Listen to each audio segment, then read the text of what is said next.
Hi, Prabhjeet. Hi, so how have you been? Yeah, wonderful to see you.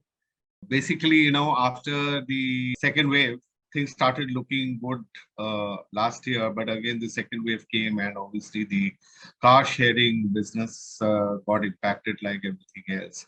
So, just wanted to get an idea of uh, how much of the pullback has happened, what direction is it taking? So, is the worst over, and now everything is sort of moving in place? Absolutely. So as cities begin moving, so does Uber. And as the Indian cities have opened up post the second wave, as the pace of vaccination has picked up, we have also seen a significant recovery and acceleration on ride sharing. So for example, we are seeing in multiple categories now business come back to levels which were pre-COVID. So for example, categories which are our fast growing categories like auto, moto, rentals products are already seeing near pre-COVID levels of trips with riders. We're also seeing growth in some of the emerging market categories like intercity, where people are now beginning to use the same Uber service to take trips across cities.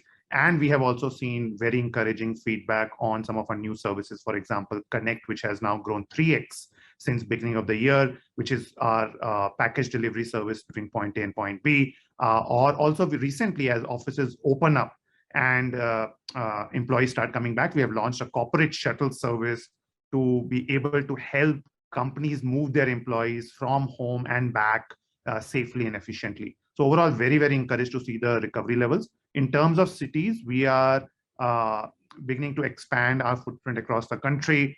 We are in upwards of 90 cities already, and very soon in the next couple of weeks, we hope to hit a 100 city milestone also. And by December end, what is the kind of number you're looking at? Definitely will be much more than 100 overall, Suro. And given this is also the season where we expect, given festivals, given offices opening up, schools opening up, and even faster acceleration, particularly in our core four wheels cars business, I expect that the overall recovery levels will be very, very encouraging by end of the year. So we are all hands on deck to be able to support the increased demand on the platform across the board right now. The auto business for you has done very well. So, if you could briefly tell me where you are. So we are very bullish on taking the magic of the Uber technology platform to a category like auto, which has been around for years in a market like India. The product market fit is spectacular. It's a low-cost solution which riders love. It overcomes the challenge of hail, and you don't need to haggle. The vehicle comes to your doorstep, and you have the benefit of digital payments and the safety measures which the Uber platform brings in. And third, for the drivers, it adds up becoming an incremental source of earnings. Your utilizations typically will go up anywhere from 15 to 20%, which means more money in the driver pocket. I think this is a win-win for both drivers, riders, and Uber. What we're also super encouraged is that the work which we're doing on autos in India is actually being relevant in multiple other geographies globally. So many emerging markets, for example, in Africa or Middle East, are looking to replicate the learnings from product like auto. You are strengthening your R&D in this country, and it is no longer something which is for only India, but a lot of it is happening which is for the global market. So India is not just an important market for mobility, but also a great hub for talent for us. We are building in India for the world. Today, we have tech centers in Bangalore and Hyderabad, which are 750 plus strong already. We just finished our 7th year anniversary of tech center, starting off as a 3-member team in 2014. We are now 750 plus, and by the end of the year, we expect to hit 1,000 number. These are teams which are not just building for India, but building for the world, and not just for the mobility business, but also for our delivery business globally, and are also working on scaled solutions which are strengthening the core backbone of the Uber technology. Just to give you an example, our engineering team based out of Hyderabad has helped create new solutions which have been taken to be launched in Japan and US on the delivery side. We have also helped build services out of India on maps updates across 150 cities globally. Will you support many of these startups which are working in this space in terms of minority stakes? Are you open to that call?